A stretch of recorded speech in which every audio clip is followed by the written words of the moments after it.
ဂိုင်းကိုတောင်းရဲဂိုင်းကိုနန်းနန်းရည်နဲ့ပြီးလို့ရှိရင်ပင်လေးကိုတောင်းမှာဖြစ်ပါတယ်ကျွန်တော်တို့လိုက်ပြီးတော့ကြည့်ပြပါဦး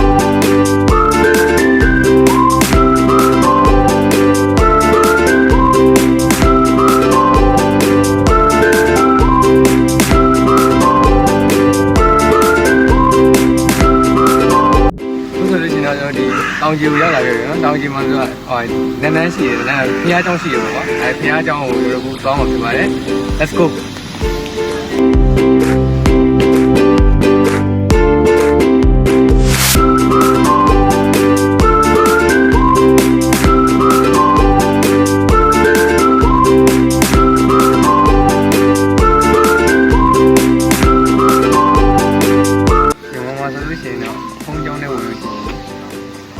လက်ချုပ်ပါတော့ဒီမှာကျတော့ခဏမချုပ်ဘူးလက်စေးရလက်စေးပြီးတော့ကောင်းသပင်းကို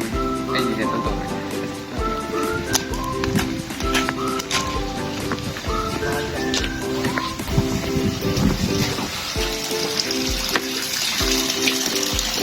ဒီရတော့အေးနေတာ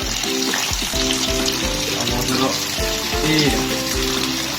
စိတ်ဝင်လို့ရှိရင်အောင်းဘူးတော့ဒီမှာတော့ကျမ်းမာရေးပါကောင်းတယ်ဒီဝိုင်းအချင်းချင်းလာချမ်းရတော့ကြည့်အောင် let's go ဟုတ်တယ်တော့လူကနည်းနည်းလေးပေါ့ဘာလို့ဆိုဒီရတဲ့ဒီနှစ်ကုံလို့ဒီရလို့နားကုံလို့ဆိုလို့ရှိရင်ကက်ဆမတ်ဆိုလို့ရှိရင်ဒီမှာလာပြီးတောင်းနေပြီကျွန်တော်ကစဝင်လာတဲ့ဝင်ပေါက်ကနေစပြီးတော့အများကြီးပဲပေါ့အခုကျတော့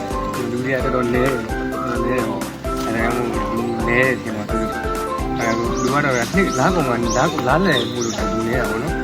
နောက်ဆိုရင်တော့ဒီအများကြီးပဲလို့သူကတော့ပြောတယ်ဟုတ်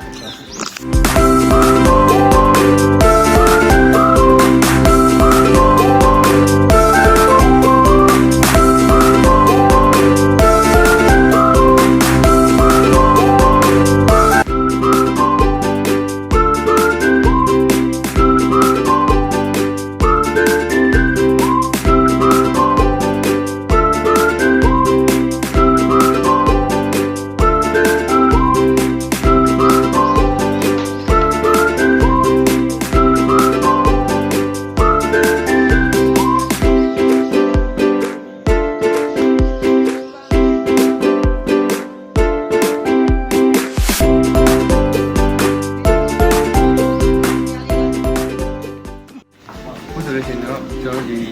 ညကိုချင်းရနေပြီးတော့နားပြလက်ပတ်ပြီးပြီးတော့ကျန်ပါတော့မယ်ကျန်ပြီးတော့ညကိုတောင်းပါပါမယ်